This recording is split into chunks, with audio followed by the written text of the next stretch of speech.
What's going on? You in the field with the Trackstarz, Ryan Righteous, Sean Tanner, DJ Jeremiah. What's good? Yeah, this segment is sponsored by Flavorfest 2021. Y'all, it's going down. Flavorfest in Tampa, Florida, October 7th through the 10th. You want to make sure you're in the building. We're going to be all over that joint. We're teaching a workshop. We are also going to be the host for your Battle of the Elements beat battle version. So you want to make sure that if you're out there and you want to submit for the beat competition, you got to go to flavorfest.org's website today, because the last day to submit is going to be on the 30th. So you don't want to miss it. You want to make sure that you put out for all the elements, for the 16 bar challenge, for the graffiti, for the beatboxing, for the break dancing, for the beat battle. You just want to make sure that you are there in the building to witness this amazing event. So make sure you log on right now. Tickets are on sale at flavorfest.org. All right. All right. So Ryan is back, of course, COVID free. Thank God for that. Yes. We got Rick in the building. What's going on, sir? Can't hear you.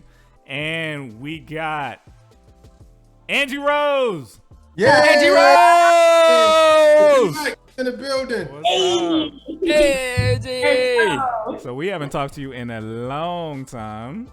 In a minute. How have you been? Angie, how's the beach? How's the beach? The beach. Yeah, you like you're on the beach right now. Just chilling. I missed the beach. Now I remember the last time we sat down with you was a long time ago at Flavorfest. We were like in the press row, and we just had a little table up with our banner off to the side. So and we kind of got to find out what your plans were, and you are hitting every beat. Yeah. Everything is happening for you. Yeah. So what's going on with Mm-hmm. you? No, it's been good. It's been an interesting season. Just moving a lot. I'm actually in Atlanta right now, rocking with City Takers. But yeah, it's been new. God's been doing really cool things. More personally, I think, you know, all the cool stuff that everybody sees, but like he's really been editing and working through my heart, and that's what I'm most excited about, if I'm honest. Okay, so you got to tell me about signing a record deal, right? That's big. Yeah. So things changed. Mm-hmm. We saw the glossy videos and everything coming out. We were super excited for you. Can you please explain, like, what has it been since then? It's been new and different. I think, like I said, God's done a lot of editing in my heart. I think that it was cool and it was exciting at first, and it was kind of just run and listening to a lot of people. There was a lot more voices, and I think finally, I've learned the new pace, and I've also learned, like, in the midst of a sea of voices, what does God's voice sound like? And that's really where I'm at now. And it's after a long season, I think of learning, I'm finally grasping. Like, I don't know everything, but I know this one thing. Now, I'll speak for all of us. I think our first fear when we found out you were signed was, oh man, I hope they don't stop her from rapping. I hope they don't, turn her into something else. You know what I mean? Mm-hmm. But the rap just started coming back out again. Like, so explain. Was that a conversation? Like, were they trying to turn you into something else, and you just fought back? Like, how'd it go? Yeah, that's good. So, you guys know, like, well, I've always like enjoyed pop or like Latin music. Like, even before I signed, I did like records like that Fire with Chopin, and like I would just have fun with music. Yeah. So I think what happened initially is I got in the studio for the first time ever with people that could play instruments, like, and they could just line things in. Like, I was working with Jordan Sapp, and he pulls out a guitar and he's just starting. I'm like, oh man. So we start singing, and the records naturally kind of went that direction. But then there was some so the first single that we dropped wasn't my record. So that was like, I'm probably not supposed to say this, but whatever.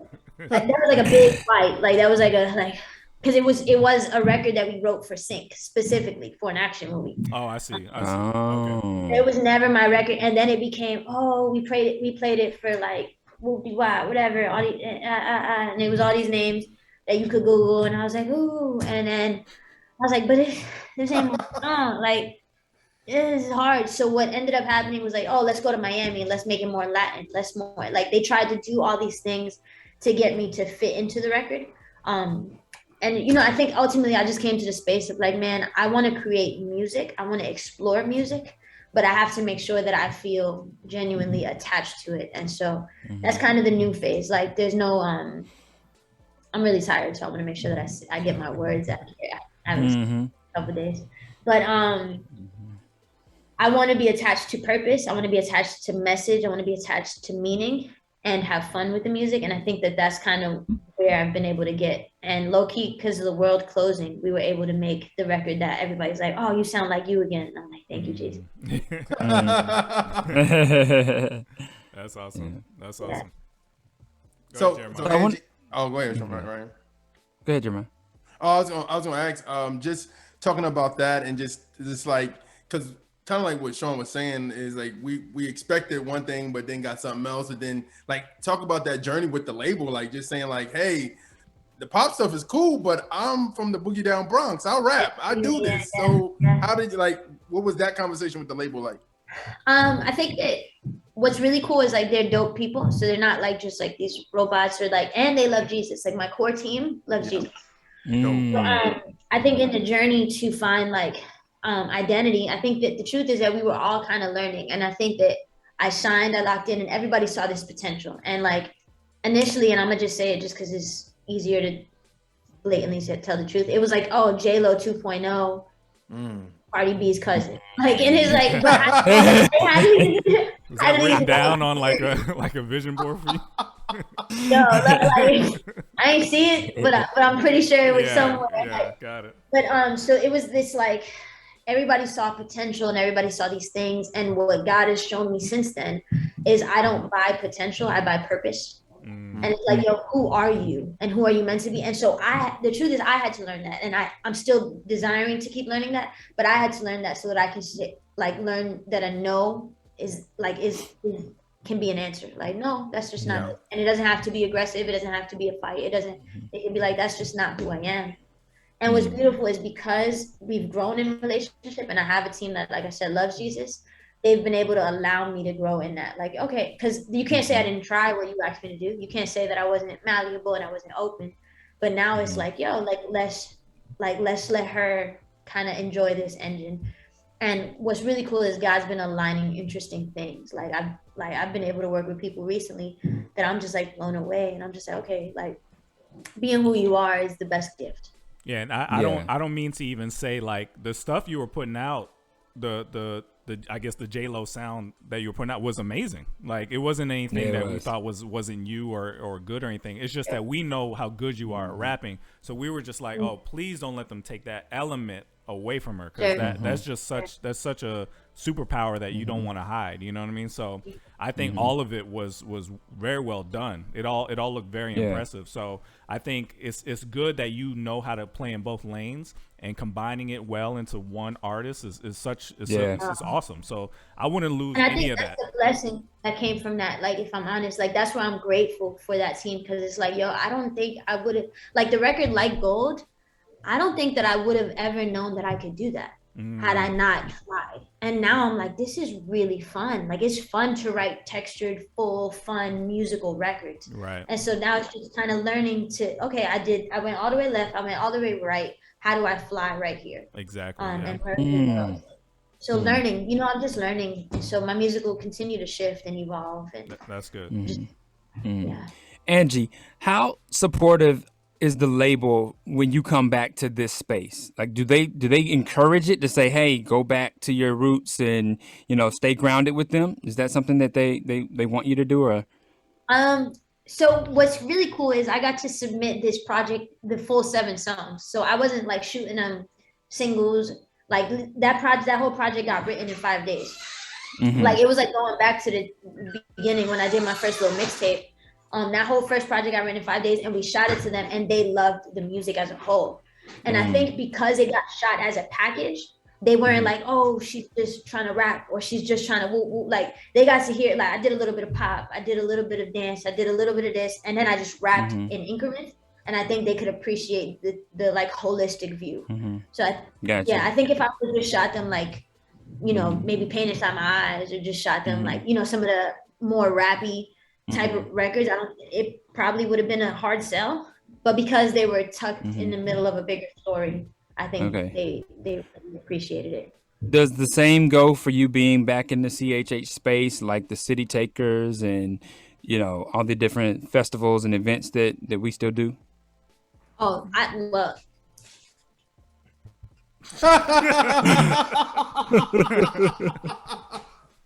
I just, what I've never liked to do, that's why you never seen me do like no letter to CHH or nothing like that. Like, I'm not gonna tell nobody to not like me. I'm not gonna tell nobody to not book me. If my sound doesn't fit where you're tailoring your audience, that I respect. But I love the space. Like, you've never heard me come out and say nothing silly. Like, I'm not this or that. Like, I always say you can call me how you identify with me. And I love the CHH community. I love, like, because the truth is, I love the ministry aspect of all this. Like, I love being like, yes, crazy G. Like, it was like a women's shelter and a woman domestic violence, and the audience was textured with people that needed that. Yeah. But what's crazy is I got to do this really fun music, and then God got to stop the set and just speak. And it's like, yo, I'm not going to say that for nothing in the world. Like, you're not going, like, I might open up for Cardi B and the next day be at Flavorfest. Like, you're not going to catch me like saying no to people. Oh, that's good. Really? That's good. Yeah. So Angie, I have two questions real quick. So the first part is like you being a young, I'll say this, young OG in Christian hip hop when it comes to the ladies. Like, I remember a freestyle with you with Hesan on Wado. So I mean, that's like some years ago, but you were still doing your thing and got you to where you are. So how do you feel about the ladies representing more and more now? And then also like talk about your foundation. Like I want to say it wrong. I thought it was Unstoppable. Was it Unstoppable? Yeah. Can you talk about both kind of? Sure. Yo, for one, God is doing something crazy with the females. Like one day's here today. We about to do our record when I got to perform in like so like, yo, yesterday was Erica, Tiana, and AI. Like, just God is doing something so special, and we got Jekka Soul, we got Amanda Ruiz, we got so many people just really stepping up that are females, that are talented, that are holding their own, and it gets me really excited because one, I think I've grown, right? Like, if I could just be real with it, like, ain't nobody my competition. Like, we all flavors of something really beautiful. Like, and like something God spoke into my life recently, and then I'll transition into the foundation right from there, is that I believe that we get to be the Esthers that inspire a generation of Esthers. Right? There might be a few now, but I think that as we continue to move in purpose, because that's one thing that's very clear, like Portia Love, that's purpose. Like when she opens her mouth, she wants to speak with purpose. She wants to speak with identity. Like, we're not coming like just bars and being cute or woo woo woo, but we doing that. But when we open our mouths, like, there's purpose. Like, if you pay attention to every single female, like the way that they're navigating their platform is filled with purpose and identity. And so with that said, the foundation, like, I'm getting it so much more attached to the music. Like, if y'all see what we do next, like, we about to help a whole organization that houses men and women that struggle with drug abuse. Like, literally, like, they give them homes, they give them food, and they don't use drugs to get them off drugs. They use Holy Spirit. And like, lives are transformed, and that's what we're doing now. So that's going to be an attachment to the foundation. We're going to be donating. We're literally titling the record. So whatever, I'm gonna tell y'all, we're doing a deluxe EP. Okay. And we're gonna title it after the organization that we're supporting. And we got Money on the joint. We got One Day on one of the joints. We got Nico M.A. on one of the joints. Like, it's all coming together because I'm learning to like really, really like understand that they're not two different highways. You know what I mean? Like, it's two lanes on one highway. It's the foundation, it's serving, it's this, and it's music. And God is really teaching me finally, like, yo, you could be in the same car and still do both things. Dope. That's good. Yeah. Hey, Angie, real quick, for the people who don't know your full story, can you explain the origins? Like, how did you start? We kind of got to hear the story when we went up to New York and hung out. What's the name of the studio, Jeremiah? I'm forgetting. Rockin'. So we got to hear the story and how, you first came. Can you explain how you got involved in this whole thing? So, college girl, I went from literally being really crazy. I just wanted to do me. And I ended up, God encountered me one day. I popped a lot of pills, right? I don't know if I'm supposed to say it like that, but whatever. Say it. That's In the what field. happened. And I left. I wasn't feeling anything. And I was just like, man. And I went home and I started to play the piano like I did when I was younger. I used to play in my sister's church. And God met me in a crazy way. And I was like, man, I'm gonna go to a Christian college. I'm gonna be super Christian, right? Like, and one of the kids there, one of my friends, he's still my friend to this day, thank God. His name's Nico. He called me up. He's like, sis, can you do a feature? I had never even done any of that. Like, they just happened to see me at a talent show at the school. Like, you know, at a school, be like, oh, like, we're gonna sing today, whatever. Yep. So I sang, I did a little rap, and he was like, yo, can you come do a feature? Walked into Job Rocking Studios, and we sang. He tell Chris Belmont, he like, oh, she rap. And they're like, no, she doesn't, because I look really girly. I had on like flower pants. Like, I ended up rapping for a couple minutes, and literally I leave. And by the time I got off the train, like I took the 2 train back home to the 5. And by the time I got off the train, I had an email and it had some beats in it. And they were like, yo, we would love to work with you. Wow. And literally that's the first time I had ever started trying to write songs. Like the first time, like I had written rap verses, but I'd never tried to write songs. And then the Wado interview happened, and out of nowhere, I went from being like a new college student to having a career. So yeah. Well, explain the pressures of that, right? So with we keep calling this space, the space, CHA space, it comes with a lot of pressure to be a certain way. You gotta, people judge you if you're too Christian or not Christian enough and all that kind of stuff. Was that a lot of pressure for you? Did you feel like you had to follow and, kind of form into a certain kind of person? I'm a pastor's kid. So like that pressure wasn't new to me. Like I remember being like, dang, I don't know if I'm too tired, but I'm like airing my whole situation on this interview. But like I'm 12 years old, and like I had never even kissed a boy outside of one boy that like threw me on the floor in Puerto Rico and kissed me. I was like about to fight him. But like I was like Let's talk about that. What's going on? Yeah, it was weird. But I was like 12 years old and I had never even had like my first kiss. And these people in the church were lying on me, saying because they wanted to be the youth leader. And like God was using me to like lead the youth. And it was like 60 youth, all this stuff coming to the church. And they was lying on me, telling my dad, saying that I was under a building making out with some boy. Oh wow. And like for like one, that hurt. But like it gave me the quickest callous to like, yo, I don't care what you got to like. That's not what happened. That's not what it is. Woo, woo, woo. And like it's made me a lot quicker to be like, man, like I'm gonna just do what God called me to do. When I mess up, I'm gonna try my best. Like it is what it is. Like I messed up. Like I'm sorry. I didn't want to do that. Like it's just easier. And so thank God by the time I got into the CHA space, it was like this, yo, I'm growing with you. Like y'all gonna see me say this, and then you're gonna see me grow and learn to say this. And it's just easier for me, and I try my best to grab that truth. Like you're not the mold. Like God is molding me. Yeah. Consistently. And so that's just what it is. That's good. That's really good. Yeah, so I you talked about earlier, and we've had people on here who's been signed before to a major and stuff, and you said that, man, my team loved Jesus. Like and we talked to other people that honestly their team didn't really know Jesus. So like, how is it important if you sign a major deal to like have real legit Christians around you to help your career? I think very, very important, because even having a team that loved Jesus, I've been through some really scary things in the industry. Like, so I think very important who you surround yourself with and who your home team, your home base, and your home base really should be within you. Like, and that's something that God has given me in the last year. The world closed, so it wasn't the same anymore. He was like, are you still like, are you gonna be who I've called you to be? And the silence is important too. So it's like, yeah, make sure you have the right people around you. But like we hear that sermon every Sunday.